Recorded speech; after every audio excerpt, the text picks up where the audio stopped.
사도 바울은 부활하신 예수님을 만나고 나서의 자기 삶이 어떤 삶이었느냐, 그 부분을 자세히 설명해 줍니다. 그 부분을 사도 바울은 뭐라고 설명하고 있느냐, 주의 제수가 됐다, 그렇게 표현하잖아요. 주의 제수가 됐다는 말은 나는 부활하신 예수님 안에 갇혔다는 얘기예요. 얼마나 표현이 멋있어요. 우리는 어디에 갇혀 있습니까? 세상에 갇혀 있잖아요. 세상에 갇혀 있는 삶에서 부활하신 예수님을 만나고 나니까 이제는 나는 주의 갇힌 바 된 제수다, 그렇게 표현하고 있어요.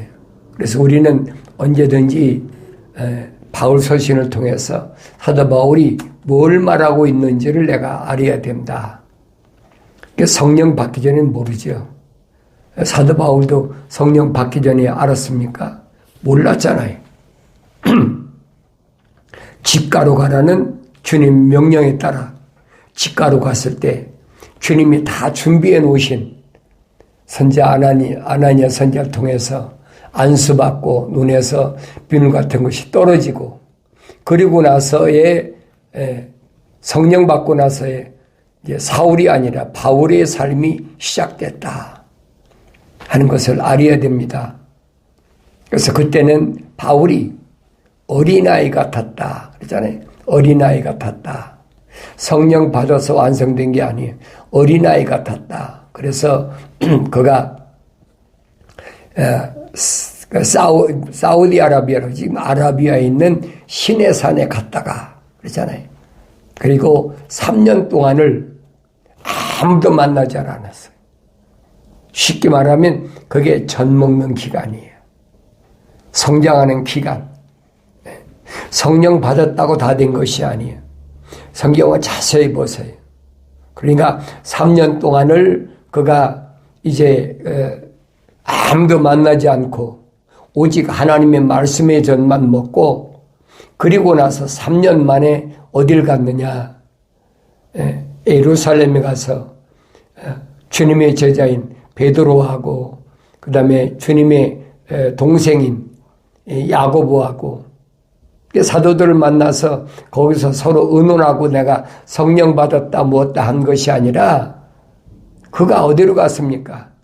길리기아 다소, 자기 고향에 가서 열심히 일하면서 낮에는 열심히 일하고 또 시간 나면은 또 복음 전했겠죠. 그런데 그때 복음 전했다는 말은 없어요. 14년 동안을 열심히 손수 일했다. 그러면서 성장한 거죠. 그렇게 성장하고 나서 바울의 일생은 완전히 바뀌었잖아요. 그래 바울이 가는 데마다 하는 말이 그겁니다. 손수 일해라. 네 손수 일해라. 구약의 선지자를 통해서 약속하신 말, 명령이 뭡니까? 일하기 싫은 자는 먹지도 말라. 똑같은 얘기. 근데 유대인들은 어떡합니까? 제사장이다 그러면 일도 안 하고 제사 드리려고 재물 가져오면 그거 가지고 생활하고. 근데 이미 이사야 선지자를 통해서 하나님 뭐라고 명령하십니까? 내게 재물을 가져오지 마라. 재물을 가져오지 말라는 말은 이미 뭐예요? 제사장이 폐쇄됐다는 거예요. 실질적인 제사장이 없는 거죠. 그러니까 이런 말씀을 잘 아셔야 돼요. 그래서 그 마태복음에 보면은 마태복음을 이제 기록한 마태가 뭐라고 얘기를 하느냐? 아브라함의 유대인들이 아브라함이 자기 조상이라고 그러니까 아브라함에서부터 다윗까지 유대인들이 가장 내세우는 게 다윗왕이잖아요. 다윗왕까지 14대다. 그러잖아요. 14대. 그리고 다윗 왕부터 바벨론의 포로 잡혀갈 때까지, 이게 남유다입니다. 그때까지가 14대. 그리고 바벨론의 포로 잡혀갈 때가 언제입니까? 이 남유다의 마지막에 시드기야잖아요. 남유다의 시드기 왕 때부터 메시아, 하나님의 아들 예수가 오실 때까지가 14대예요. 그러니까 바벨론에 잡혀갔을 때 다니엘을 통해서 약속하시잖아요. 거룩함, 백성을 위해서 내가 70일에로 끝마친다. 그랬잖아요. 70일에로. 그러니까 7일에와 60일에가 지나고 나서는 메시아가 반드시 온다는 거예요. 기름 부음 받은 자가 반드시 온다는 거예요. 그리고 그 기름 부음 받은 자가 끊어졌다, 죽는다는 얘기예요. 그리고 나머지는 뭐야? 한 일에 남았잖아요. 그 한 일에 남은 것이 뭐냐면 이제 세상 6천년이 끝나면 나머지가 한 일이에요. 그 부분을 주님은 뭐라고 말씀하십니까? 무화과 나무의 비유를 배우라는 거예요. 그 마지막 한 일을 위해서 무화과 나무의 비유를 배우라. 주님 말씀하시잖아요. 그 무화과 나무가 뭔가? 내가 여러분에게 말씀드리잖아요. 성경에는 유대인을, 이스라엘을 세 가지를 가리키는데 그게 뭐냐? 첫째는 무화과 나무, 두 번째는 올리브 나무, 세 번째는 포도나무예요. 그게 뭘 의미하는지를 알아야 되죠. 성령 받기 전에 알 수가 없어요. 그러니까 무화과 나무는 뭐냐? 정치적인 이스라엘. 그리고 두 번째로 올리브 나무란 말은 무슨 말이냐? 그것은 유대교, 종교적 이스라엘을 가리키는 거예요. 그러니까 마지막 포도나무는 주님 말씀하시잖아요. 나는 참 포도나무여, 너희는 가지다. 가지가 나무에 붙어 있지 않으면 많은 열매를 맺을 수 없다. 그게 항상 나무에 참 포도는 붙어 있어야 된다는 거예요. 그 말을 사도 바울은 뭐라고 하냐? 주 예수 그리스도의 제수됐다. 그렇게 표현하는 거예요. 그 예수 안에 있다는 거예요. 참 포도나무 하나가 됐다는 거예요. 그러니까 이 참 포도나무는 뭘까 하느냐? 에클레시아, 영적인 이스라엘. 이 말씀을 올바로 알아야만이 내가 경건 훈련을 통해서 내가 누군가를 알아야 돼요. 그런데 이 유대교하고 그때는 로마가 세상을 통치할 때니까 로마가 통치하기 전에 바벨론이 통치할 때 포로 잡혀갈 때 다니엘부터 바벨론 그다음에 메데 파사 그렇잖아요. 그 메데 나라의 때 사건은 우리가 너무나 잘 알잖아요. 메데 나라의 사건은 그 모르드게 사건, 에스더 사건 잘 알잖아요. 그리고 나서 메데 나라가 무너지고 파사, 페르시아가 이제 패권을 잡으니까 그때 70년이 끝나니까 예루살렘으로 회복시킨 거예요. 약속이 하나님의 약속은 절대 안 변해요. 파사가 멸망하고 그 다음엔 그리스가 패권국가가 됐잖아요. 그 다음에 그리스가 멸망하고 그 다음에 로마가 종아리 두 종아리 로마가 패권을 잡았을 때 그때의 노예 주님이 그때 오신 거예요. 그러니까 다니엘을 통해서 이미 약속하신 말씀을 우리가 잘 알아야 돼요. 성경에 빠진 것이 없어요. 이 시대가 어느 시대냐? 로마가 통치할 때 무화과 나무가 뭐냐? 정치적인 이스라엘이에요. 주님 말씀하시잖아요. 예루살렘 성전이 돌 위에 돌 하나도 놓여 있지 않는다. 다 무너진다는 얘기죠. 그런 마태가 왜 바벨론에 포로 잡혀갈 때까지 포로 앞에 가서 그 메시아가 올 때까지 14대를 왜 언급했느냐는 거예요. 혈통적으로는 예수 그리스도는 뭐야? 왕족이라는 얘기예요. 다윗의 혈통이라는 거예요. 아브라함의 혈통이고 다윗의 혈통이라는 거예요. 그걸 지금 다윗이 마태가 설명하고 있는 겁니다. 그러니까 빌라도 앞에 가서 주님 말씀하시잖아요. 내가 유대인의 왕이냐? 그래. 맞다. 내가 유대인의 왕이다. 그러면 그때 2000년 전에 유대인의 왕이 누구였어요? 헤롯이었잖아요. 헤롯은 왕족 혈통이 아니거든요. 그건 원래가 에서 야곱의 아들 에서와 야곱이 있는데 에서 그 후손이 에돔 족속이야. 그 헤롯이 에돔 족속이라고요. 그게 정통성이 아니라는 얘기예요. 그러니까 마태가 지금 정통성으로 주장하고 있는 거예요. 예수 그리스도는 정식적으로 믿음의 조상인 아브라함의, 그 다음에 아브라함에서부터 다윗까지 14대고, 그 다음에 다윗에서부터 바벨론의 포로 잡혀갈 때 시드기야 왕까지, 남유다의 마지막에 시드기야 왕이니까 시드기야 왕까지 14대. 그리고 시드기야 왕이 끝났잖아요. 그리고 예수가 오실 때까지가 14대라는 거예요.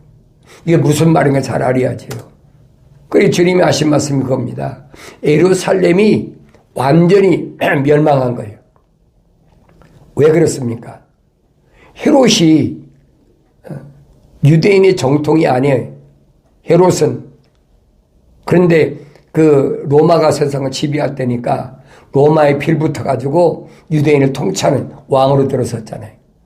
그러니까 동방박사 세 사람이 찾아왔을 때 유대인이 왕이 나셨다. 그래서 우리가 하늘의 별을 보고 왔다 그러니까 그때 선지자나 제사장들이나 선지자가 아니라 제사장들이나 불러가지고 물어보니까 모르잖아요. 그러니까 유대인이 왕이 오선한다고 그랬느냐? 성경을 모르니까. 성경에 보니까 유대 땅 베들레헴에서 탄생한다고 그랬다. 알면서도 베들레헴에 거하지 않는 거예요.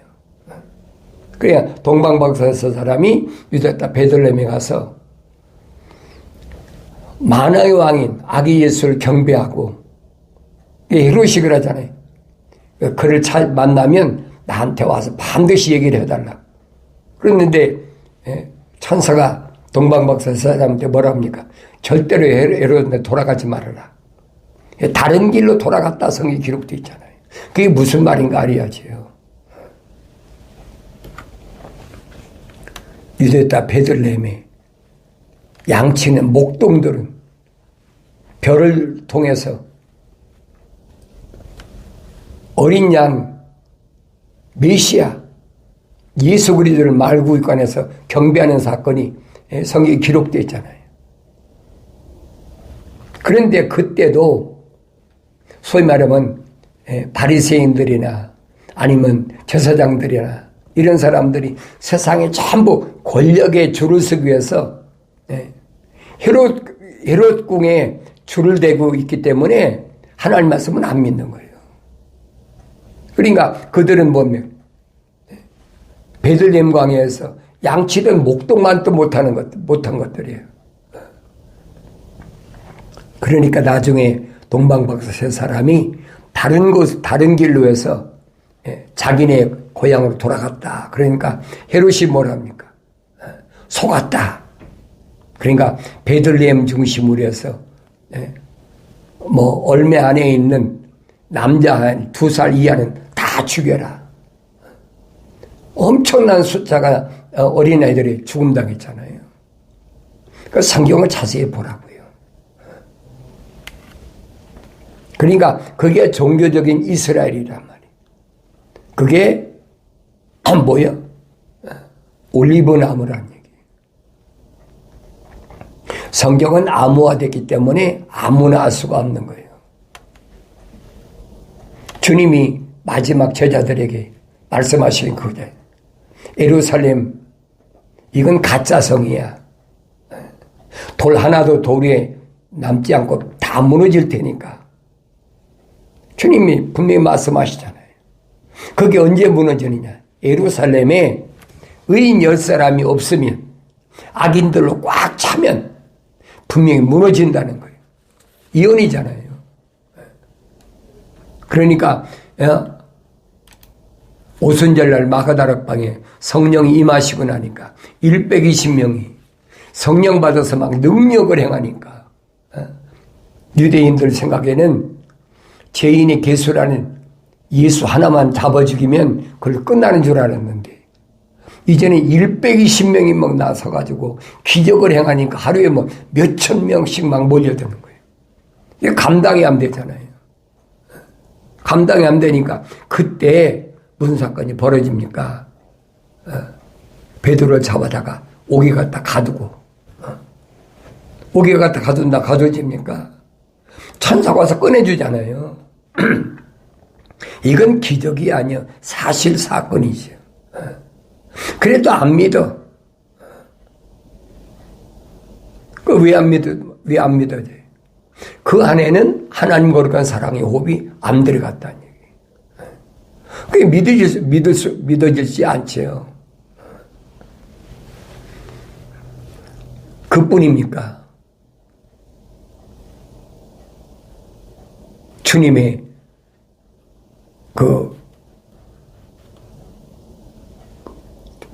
예루살렘 교회 7 집사 가운데 스드반 집사도 잡아다가 자기들 귀에 거슬리 얘기하니까 돌로 쳐 죽이고, 그리고 또 사도 요한의 동생인 형제지요. 야고보 사도도 갖다 죽여버리잖아요. 예루살렘에서 이런 사건이 벌어지니까 다 도망가 버린 거예요. 뿔뿔이 다 흩어졌죠. 그게 하루 이틀 일어난 사건이 아니에요. 수십 년 동안 일어난 사건이에요. 예수님이 가신 이후에 얼마 동안, 거의 40년 동안 만에 40년 동안 일어난 사건이에요. 이 성경은 잘 보라고요. 그러니까 AD 70년에 로마의 티도 장군이 와서 예루살렘을 완전히 함락시켜버리죠. 이 이스라엘이라는 나라 자체 이름이 없어져 버렸어. 주님의 예언이 틀림없이 맞았잖아요. 돌 하나도 돌 위에 남지 않는다. 다 무너졌잖아요. 그게 AD 70년이에요. 근데 함락이 됩니까? 예루살렘은 함락했는데 나머지 사람들이 도망해서 어디로 갔습니까? 마사다로 가서 3년 동안 버텼잖아요. 그 로마 군대하고 거기서 마사다에서 3년 동안 겨루다가 결국은 다 자살하고 말아버린 거예요. 그 마사다를 누가 만들었습니까? 헤롯이 만들었어요. 헤롯이. 로마한테 쫓기면 거기 가서 피신하려고. 우리는 역사적으로 이런 사건은 너무나 잘 알잖아요. 자, 그러면 그걸로 끝났느냐는 거예요. 주님의 예언은 그걸로 끝난 게 아니잖아요. 마지막 때는 뭐라고 그랬어요?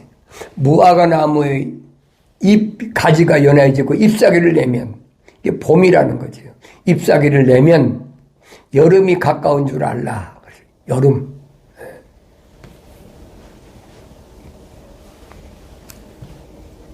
그러니까 흔적도 없이 AD 70년에 나라가 없어졌잖아요.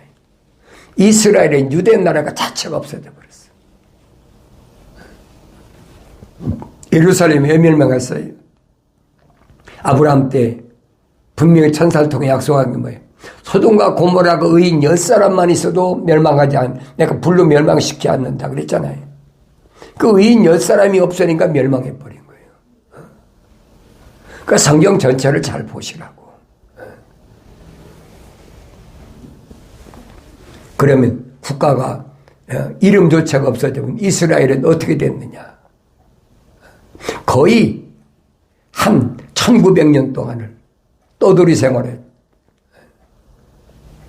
황홀한 생활한 거예요. 그러니까 그들이 뭐 세계 각국에 다 흩어져 있죠. 다 흩어져 있지만은 그들은 유대인의 자부심을 가지고 뭘 얘기합니까? 하나님에 대해서는 계속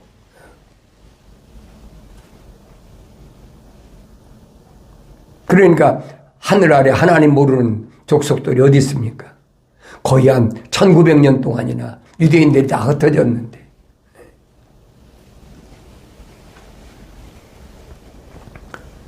그러니까 우리가 성경에 대한 올바른 지식을 가지면 이게 무슨 말씀인가를 올바로 알아야 된다는 얘기예요.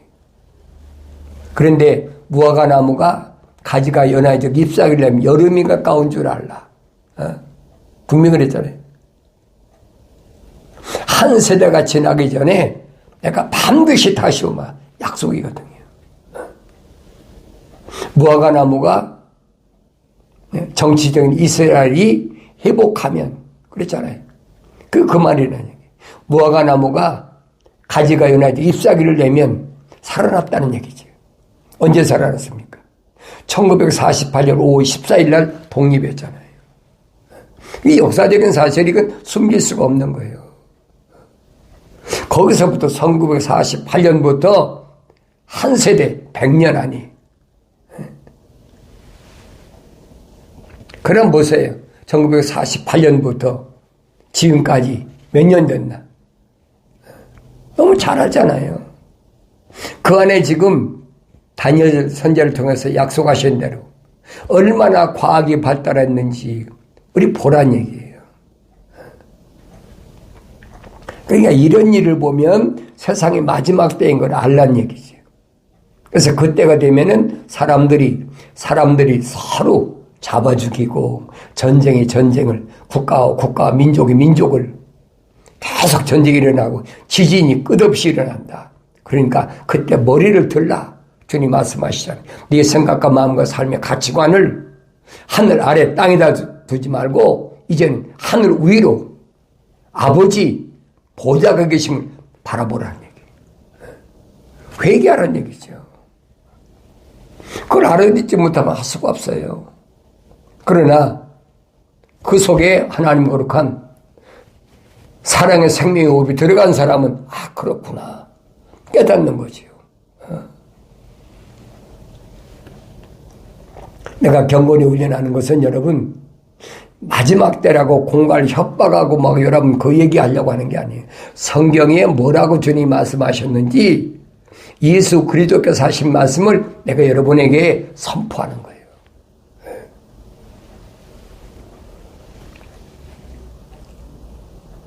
그러니까 1948년에서 100년이면 한 세대면 얼마입니까? 2048년이잖아요. 한 세대 안에 끝난다는 거예요. 반드시 주님 돌아오시겠다는 거예요. 약속이잖아요. 내가 다시 돌아오마. 이때로부터 한 세대가 가기 전에 그랬으니까 2048년 안에 언제인지 모르면 주님 오신다는 거예요. 그게 정신 바짝 차려야지. 세상 사람들은 이 주님의 말씀을 믿지 못하는 사람들은 정신 차리고 마시고 할 것도 없어요. 주님 가실 때 약속하시잖아요. 인자의 때는 노아의 때와 같다. 노아가 방주에 들어가는 날까지 사람들은 먹고 마시고 장가고 하지 않았느냐. 마지막 때도 똑같다는 거예요. 과학이 발달하니까 사람이 살기 좋다. 디지털 시대가 됐으니까 뭐 AI 인공지능 시대가 됐으니까 로봇을 통해서 앞으로 뭐 새로운 무슨 직업이 어떻고 얼마나 새로운 것들이 얼마나 쏟아져 나옵니까? 그러니까 세상 사람들은 살기 좋다는 거죠. 그 사도 바울이 마지막 때에 대해서 설명하잖아요. 데살로니가전서 5장인가요? 뭐라고 합니까? 마지막 때에 대해서 너희가 자세히 쓸 필요가 없다. 왜? 이미 주님이 다 선포하셨으니까. 저들이 그랬어요. 하나님의 거룩한 사랑의 호흡이 안 들어간 사람들이 말이에요. 부름받지 못한 에클레시아 다르게 표현하면 주님께로부터 천국의 것을 받지 못한 사람들이 편안하다, 안전하다. 그때에 그랬어요. 그때에 갑자기 만삭된 연예계 진통이 오듯이 그렇게 주님이 오실 거니까 정신 똑바로 차리라는 거예요. 아무도 피하지 못한다. 주님 말씀하시잖아요. 아무도 못 피한다. 근데 누구만 아느냐? 그날과 그 시는 하늘의 천사도 모르고 아들도 모르고 아무도 몰라. 주님 2000년 전에 말씀하시잖아요. 누구만 하늘에 계신 하나님 아버지만 아신다. 근데 주님이 약속하신 말씀에 성령, 보혜사 성령, 그가 오시면 앞으로 되어질 일도 분명히 말씀하신다. 그래서 요한계시록 10장에 보면 다시 예언하여야 하리라. 예언은 뭐예요? 앞으로 일이 이루어질 일에 다시 예언하여야 하리라. 성령 받지 못하면 알 수가 없어요. 성령은 어떻게 받는다고 그랬어요? 나의 창망을 듣고 돌이키라. 그랬잖아요. 그럼 내 영을 부어서, 성령이 침략받는다. 부어서 내 말들을 알게 하리라. 마지막 때는 요한계시록 가면 사람다운 사람을 하나님이 찾으신다는 거예요. 그게 알곡이죠. 아모스서를 통해서 뭐라고 말씀하십니까? 내 백성은 아무리 적은 알곡이라도 절대 땅에 떨어지지 않는다는 거예요. 반드시 거두신다는 거예요. 그러니까 이런 말씀을 내가 종합적으로 잘 퍼즐을 맞춰봐야만이 속지 않는다는 얘기예요. 이 시대에 대해 속지 않고 내가 가야 할 길이 뭔가 먹고 입고 마시는 거야. 육신 가진 사람 다 똑같아요. 성령 받은 사람이나 안 받은 사람 다 똑같지요. 알 수가 있나요? 모르지요. 겉으로는 알 수가 없는 거예요. 근데 뭘로 알 수 있느냐? 주님이 2000년 전에 밝히신 건 뭐냐면 하나님께로부터 나온 사람은 하나님의 말씀들을 듣느니라 그랬잖아요. 하나님께로부터 나온 사람이란 말은 하나님께로부터 무엇이 나왔어요? 하나님께로부터 생명의 호흡이 나왔잖아요.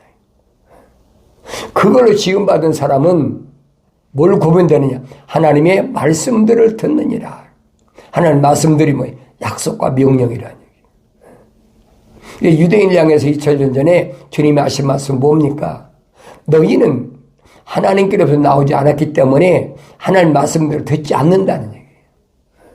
정확하게 주님이 정의를 내려놓으셨잖아요. 오늘도 똑같아요. 하나님 말씀 듣기를 거절하는 사람은 할 수가 없어요. 그 임의로 할 수가 인간의 피조물의 힘으로 능력으로 안 되는 거니까 아무리 과학이 발달해도 육신 안에 하나님의 거룩한 사랑의 생명의 호흡은 늘 수가 없다는 얘기예요. 로봇을 만들고 거기다가 인공지능 AI를 심어가지고 사람 대신 장교하게 일도 시키고 다 할 수 있지만은 그 안에 하나님 거룩한 사랑의 호흡은 늘 수가 없다는 얘기예요. 사도 바울이 디모데한테 보낸 편지에서 분명히 밝히잖아요. 오 디모데야, 하나님께서 내게 주신 것 철두철미하게 지키고 허황된 과학이라는 거, 그거 거짓이야. 속지 말라는 얘기. 얼마나 정확히 얘기합니까? 그러니까 이런 말씀을 선포했을 때 안 듣는 사람은, 과학의 반론을 가지고 시비하는 사람하고는 만나지 말아요. 대화하지 말라는 얘기. 우리 같으면 그러냐? 설득시켜서 그 사람도 예수 믿게 하면 될까? 천만에 아니에요. 설득시켜서 예수 믿는 게 아니에요. 기독교는. 성경 전체가 그 얘기입니다. 그래서 하나님 말씀은 선포하는 것이지 설득하는 것이 아니다. 사도 바울이 설명하잖아요. 내가 하나님께로부터 승인받은 복음을 나는 설득시키려고 설교하지 않는다.